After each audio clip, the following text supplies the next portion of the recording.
रावण और उसके सभासदों का सभा भवन में एकत्र होना। राक्षसों का राजा रावण मिथिलेश कुमारी सीता के प्रति काम से मोहित हो रहा था।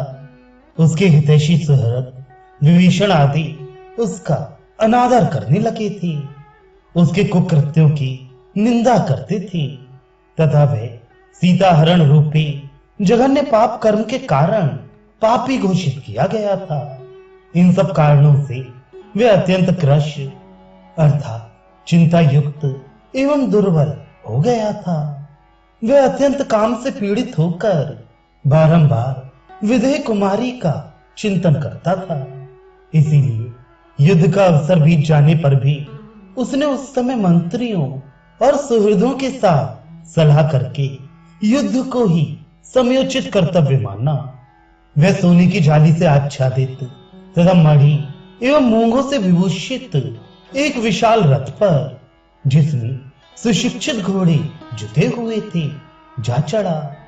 महान मेघों की गर्जना के समान घरघराहट पैदा करने वाले वह उत्तम रथ पर आरूढ़ हो राक्षस शिरोमणि दशग्रीव सभा भवन की ओर प्रस्थित हुआ।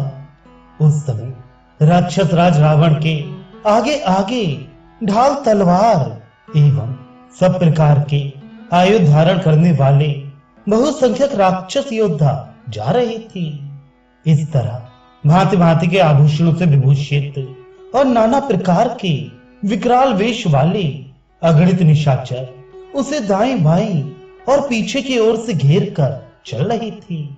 रावण के प्रस्थान करते ही बहुत से अतिरथी वीर रथी मतवाले राजाओं और खेल खेल में तरह तरह की चालें दिखाने वाले घोड़ों पर सवार हो तुरंत उसके पीछे चल दिए। किन्हीं के हाथों में गदा और परिघ शोभा पा रही थी, कोई शक्ति और तोमर लिए हुए थे, कुछ लोगों ने फरसे धारण कर रखे थे तथा अन्य राक्षसों के हाथों में शूल चमक रही थी। फिर तो वहां सहस्त्रों वाद्यों का महान घोष होने लगा। रावण के सभा भवन की ओर यात्रा करते समय तुमुल शंख ध्वनि होने लगी। उसका वह विशाल रथ अपने पहियों की घरघराहट से संपूर्ण दिशाओं को प्रतिध्वनित करता हुआ सहसा शोभाशाली राजमार्ग पर जा पहुंचा। उस समय राक्षस राज रावण के ऊपर तना हुआ निर्मल श्वेत छत्र पूर्ण चंद्रमा के समान शोभा पा रहा था। उसके दाहिने ओर बाएं भाग में शुद्ध स्फटिक के डंडे वाले चंवर और व्यजन, जिसमें सोने की मंजरियां बनी हुई थी, बड़ी शोभा पा रहे थे। मार्ग में पृथ्वी पर खड़े हुए सभी राक्षस दोनों हाथ जोड़ रथ पर बैठे हुए राक्षस राज शिरोमणि रावण की सिर झुकाकर वंदना करते थे। राक्षसों द्वारा की गई स्तुति, जय जयकार और आशीर्वाद सुनता हुआ शत्रु दमन महातेजस्वी रावण उस समय विश्वकर्मा द्वारा निर्मित राजसभा में पहुंचा। उस सभा के फर्श में सोने चांदी का काम किया हुआ था तथा बीच बीच में विशुद्ध स्फटिक भी जड़ा गया था। उसमें सोने के काम वाले रेशमी वस्त्रों की चादरें बिछी हुई थी। वह सभा सदा अपनी प्रभा से उद्भासित होती रहती थी। 600 पिशाच उसकी रक्षा करते थे। विश्वकर्मा ने उसे बहुत ही सुंदर बनाया था। अपने शरीर से सुशोभित होने वाले महातेजस्वी रावण ने उस सभा में प्रवेश किया।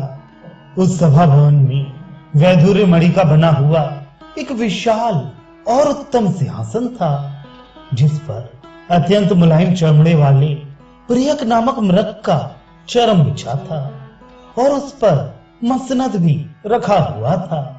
रावण उसी पर बैठ गया।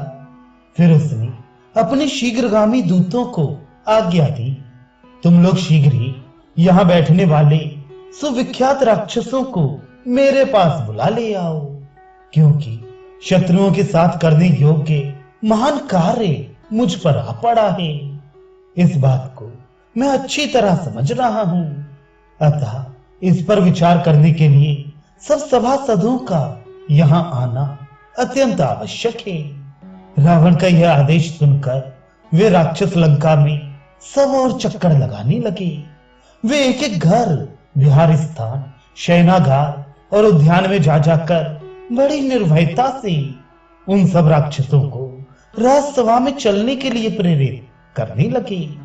तब उन राक्षसों में से कोई रथ पर चढ़कर चले, कोई मतवाले हाथियों पर और कोई मजबूत घोड़ों पर सवार होकर अपने अपने स्थान से प्रस्थित हुए।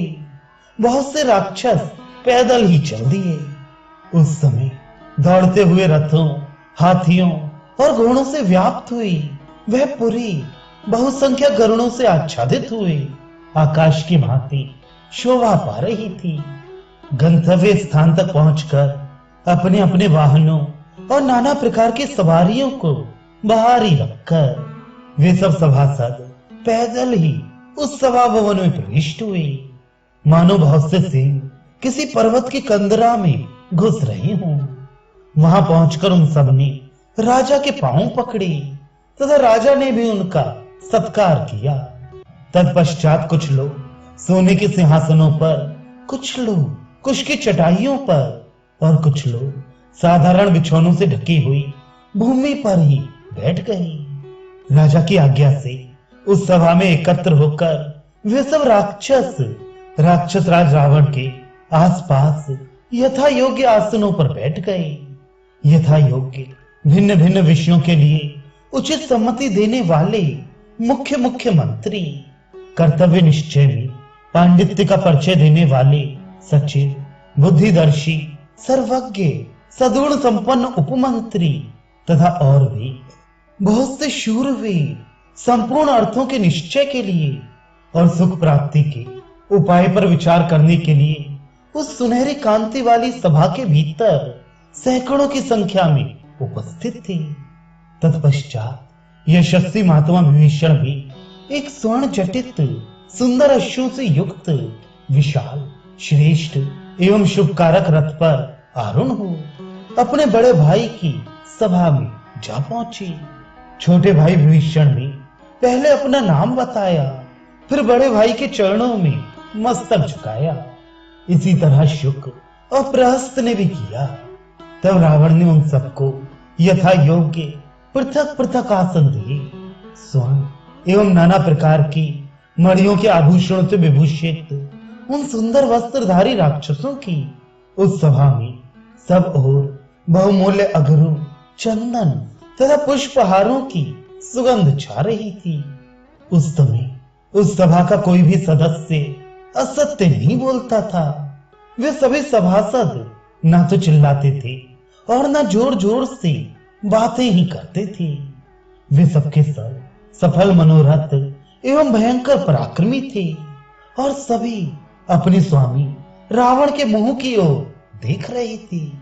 उस सभा में शस्त्रधारी महाबली मनस्वी वीरों का समागम होने पर उनके बीच में बैठा हुआ मनस्वी रावण अपनी प्रभा से उसी प्रकार प्रकाशित हो रहा था जैसे वसुओं के बीच में वज्रधारी इंद्र दीप्यमान होते हैं।